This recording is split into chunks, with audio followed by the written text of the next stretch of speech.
अस्सलामुअलैकुम नाजरीन, मैं हूं अरीशा फातिमा और आप देख रहे हैं PSA डिजिटल। हवेली लखा में बल्दिया मुलाजमीन की नाअहली के बायस शहर की गलियां सीवरेज के पानी से भर गई। नालियां दरिया बनकर सीवरेज का पानी उगलने लगी। शहरियों की दुकानों और मकानों की बुनियादों में पानी दाखिल।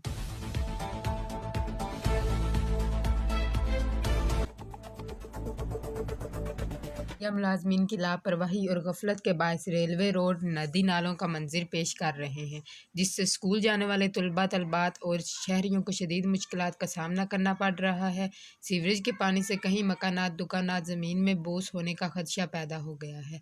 बल्दिया मुलाजमीन की नाअहली की बदौलत शहर भर में गंदगी के ढेर लगे रहते हैं, जिससे मच्छरों मक्खियों की अफजाइश में इजाफा होने से शहरियों में तशवीश की लहर दौड़ गई है। शहरियों ने इंतज़ामिया से फौरी नोटिस लेकर सीवरेज के पानी से बने जोहड़ और गंदगी के ढेरों को ख़त्म करने का मुतालबा किया है।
वीडियो